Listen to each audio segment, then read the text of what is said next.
If you don't want to squander your life energy, you should aim to spend all your money before you die. That to me makes a lot of sense. All right, so it's time for another book review, and this one's going to be about Die with Zero. I really enjoyed this book. The rating for me for this book would be, this is written by an energy trader named Bill Perkins, and he's also a poker player as well.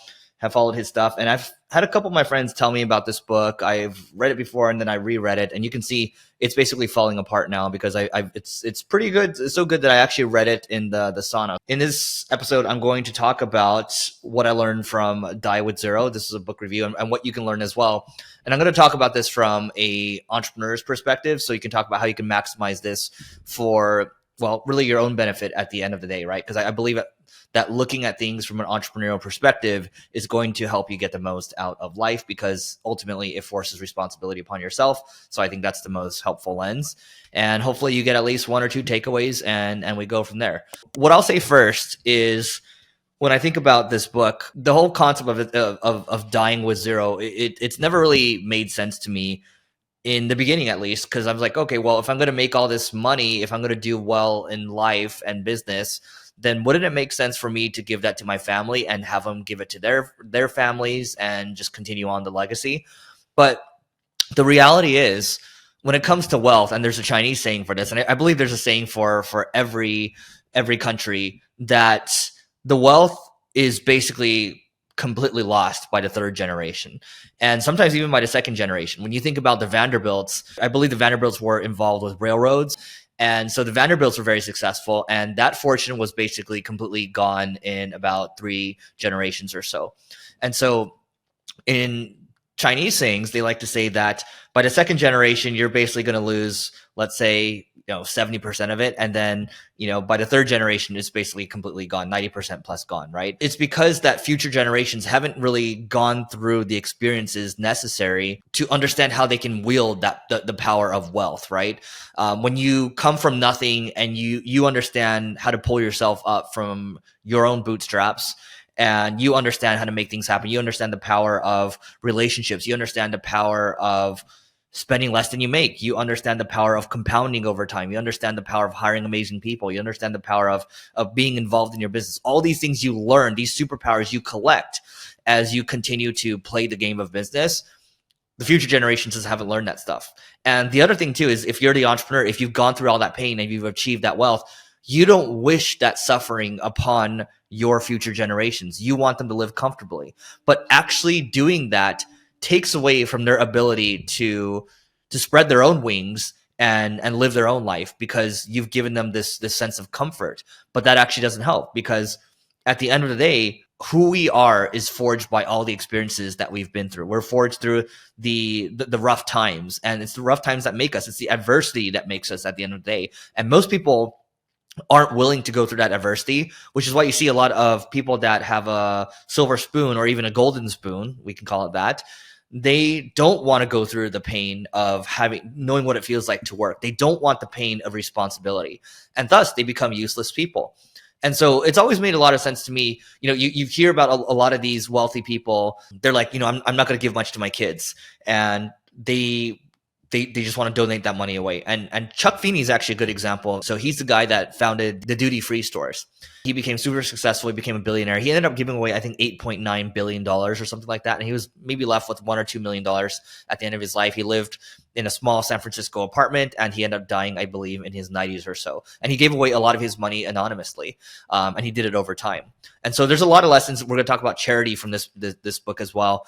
But what I really learned from this is that there's really no sense to give the money away to future generations and wait to give that money away. In fact, you're better off giving the money away earlier. And so if you want to give money to your kids, I'm not saying don't do it. And this guy's not saying don't do it. Bill's not saying don't do it. He's just saying, look, at ages 26 to 35 years old, that's a good time to inherit. Because he shared a story around someone that was really struggling in their 30s or 40s, and they were basically about to live on the streets. In fact, I believe they did become homeless for a little period of time.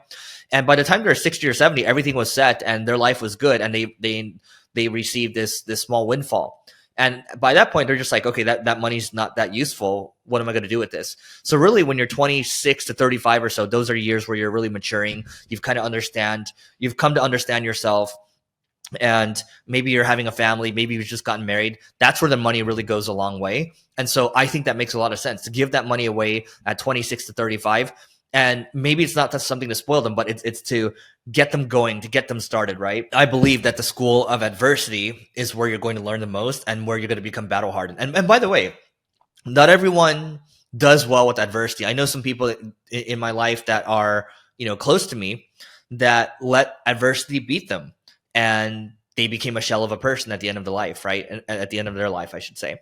And so 26 to 35 years is a good time to donate that money away. And then you can look at spending your money over time and spending it down until when you're when you're close to dying, right? And you still want to have some type of nest egg towards the end, but that's kind of his point in this book. And so one of the other key points that Bill makes is that the money's not really going to go with you at the end of the day, but what does go with you is your experiences, right? Your experiences are what make you. It's what's valuable. And so instead of thinking about continuing to acquire money and build up your bank, think about continuing to build up your experience bank instead. And so your experiences bank, I should say. And you can do that with your kids. You can do that with your friends, your family, your mom, and your in-laws. And those are all things that are worth their weight in gold. And when I think about a lot of the experiences I had in, let's say, elementary school, high school, college, those are all experiences that have made me who I am. And I think they're invaluable. And it's hard to quantify the dollar amount worth of those experiences. But as I get older, I do realize that money or power, that's not really what the goal is. The goal is, one, you want to have loving friends and family around you. And two, you want to have amazing experiences, because we're only on this planet for a very short amount of time. It's really like we're just like a flash, right? And we're just gone. And so, yeah, it does make a lot of sense to build up experiences. I got to take a minute to tell you about the Agency Owners Association. This is a peer group for agency owners. Think YPO or EO, but for agency owners. And I just wanted to read you a couple of testimonials. So this first one comes from Carrie, and we asked her, what do you like most about the group? She said, having a group of people to discuss and bounce ideas. The leads are great too. Yes, we share leads in this group as well. This one from Alian, he says, the ability to really post whatever I want and need, and the group responds. Great experienced members, getting a lot of insights from conversations with other members, getting a lot of value from sessions from Eric, getting advice from others as well. And so if you want to grow your agency faster, and you want a peer group to do so, just go to marketingschool.io/agency. This is a group that both Neil and I created. And our hope here is to create a vibrant community of agency owners and do a lot more with it in the future. So again, marketingschool.io/agency, and we'll see you inside. I think a caveat, by the way, it's saying die with zero. Well, like, when do you know if you're actually going to die? Are you going to die in your 80s, your 90s, your hundreds?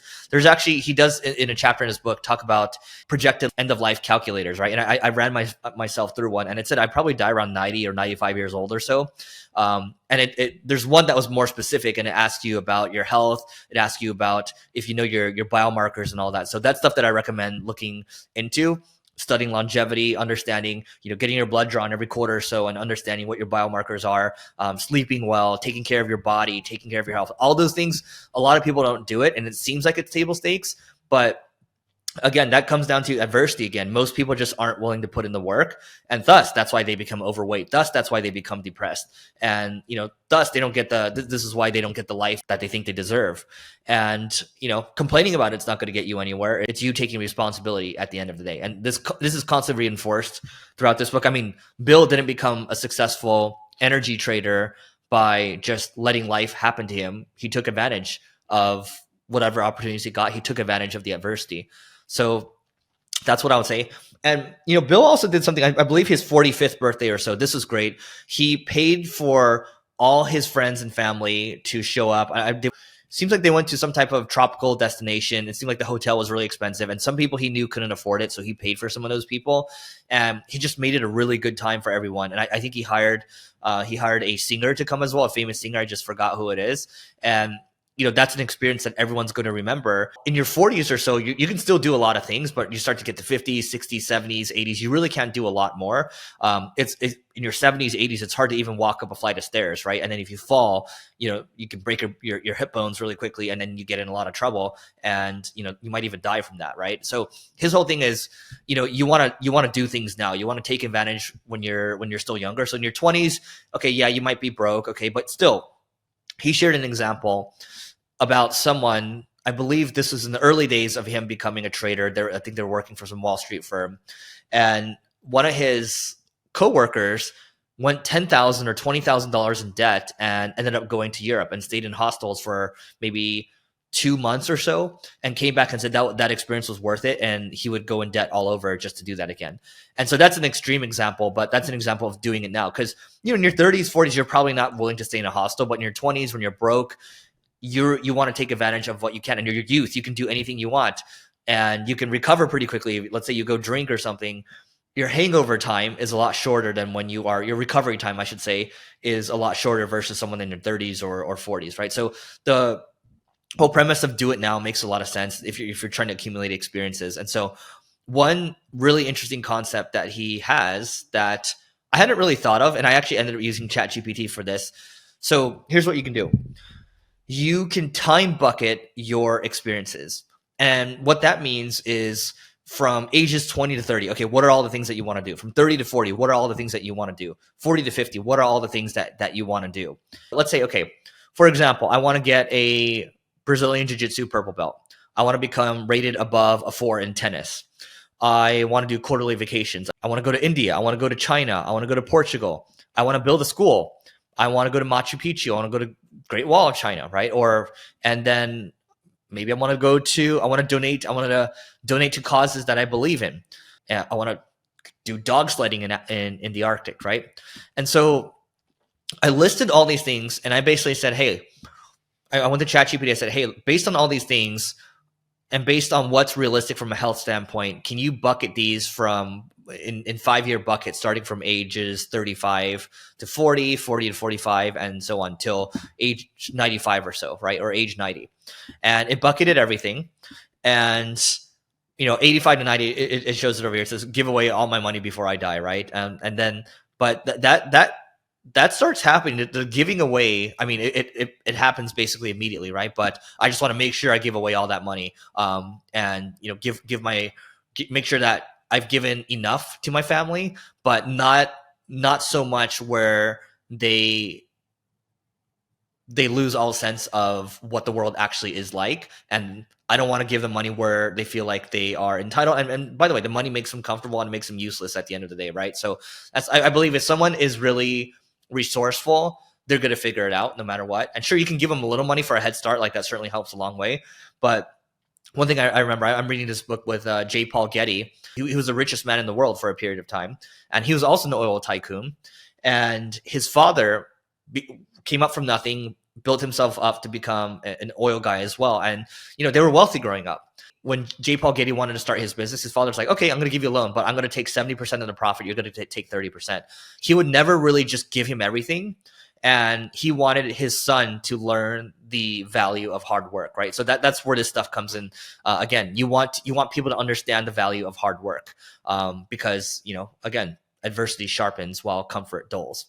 So that's what that looks like. But going back to the book itself, so we talk about time buckets. Okay, so obviously if you're going to do all these things, if you're going to go around the world collecting these experiences, you want to make sure that you're investing in your health. We talked about that a little earlier. So you only have one body. And so, I'm going to maybe go a little deeper. How well are you sleeping? How often are you drinking? How often are you looking at your biomarkers?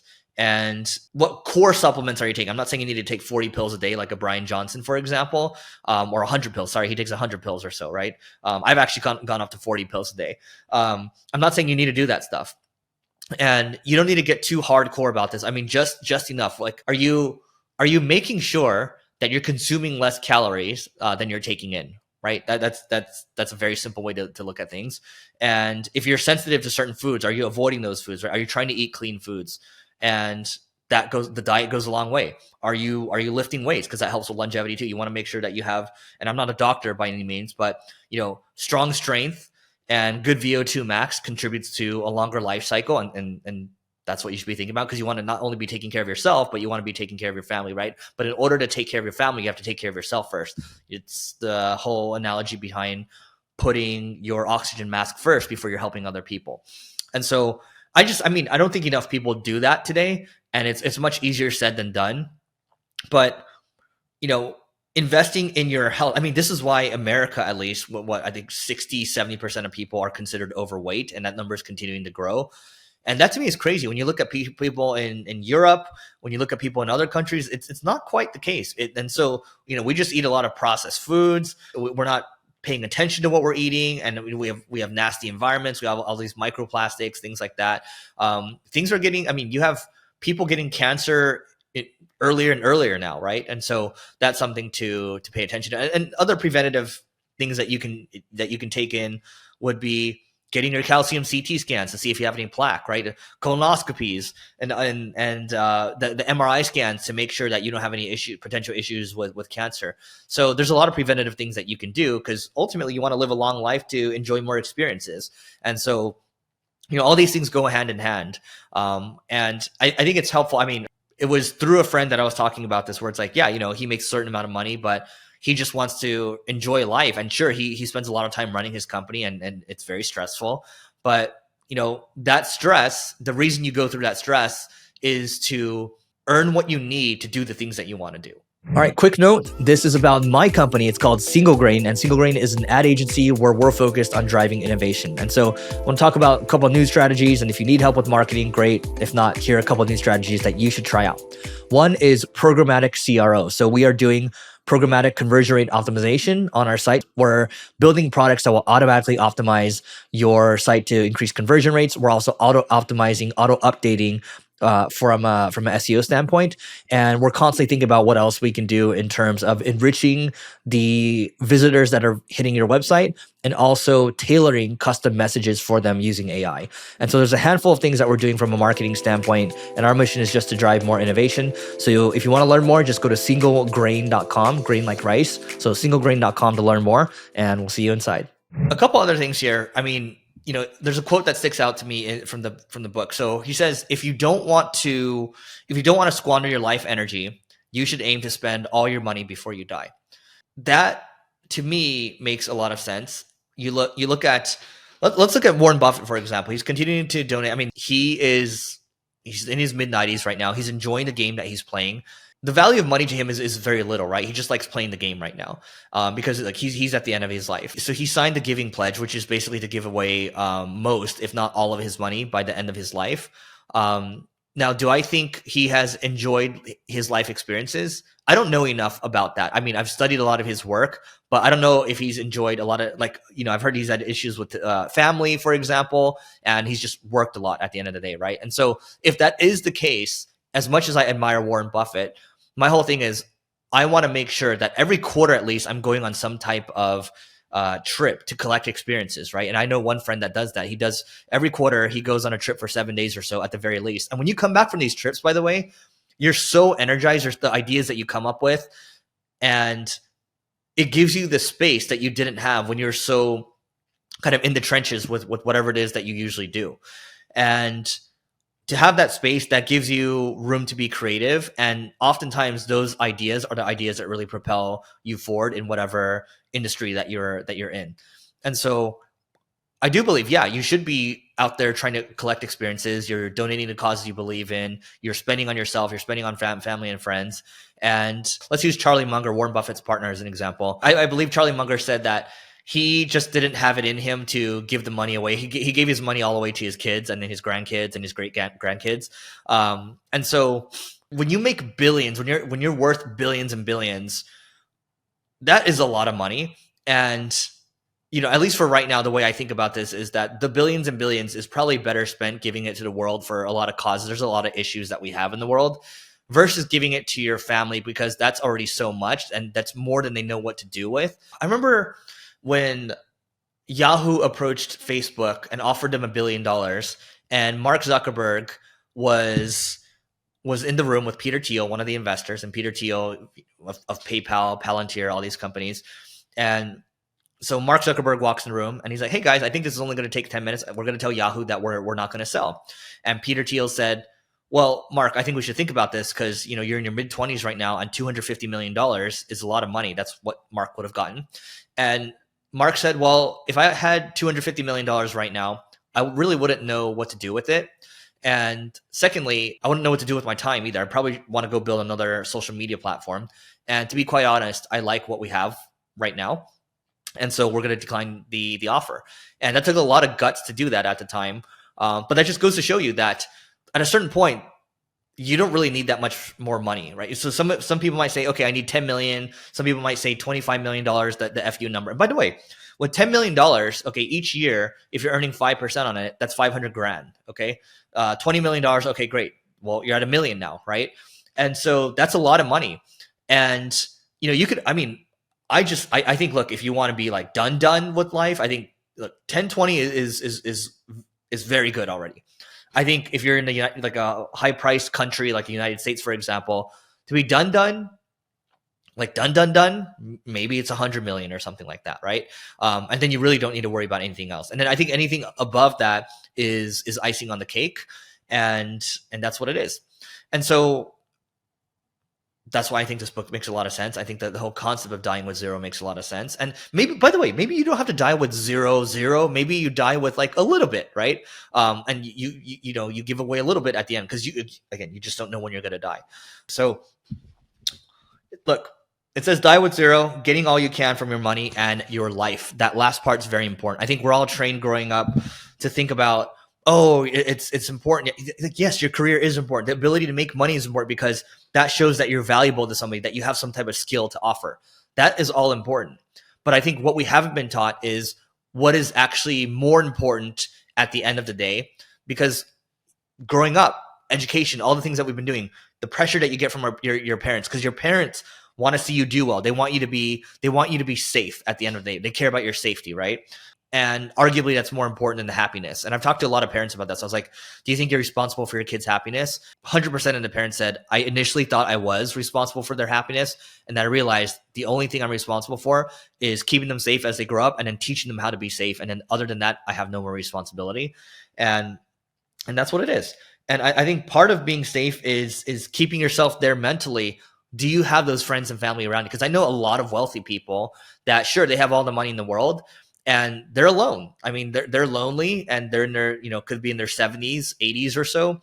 And all that money in the world doesn't mean anything because you don't have anyone to spend that with. And it's because investing in your business is one thing, but investing in the relationships around you, compound interest, that applies as well. If you don't spend time tending to your garden on both your business and both your family, then you're going to get the result that you deserve at the end of the day. So I really enjoy this book. We'll even add a rating system to this. The rating for me for this book would be, I give it a solid 8.5 out of 10, 8.5 out of 10. So go pick it up. I highly recommend it. And let me know what you think about this review. If you want to see more book reviews like this, drop it in the comment below. And that being said, we will catch you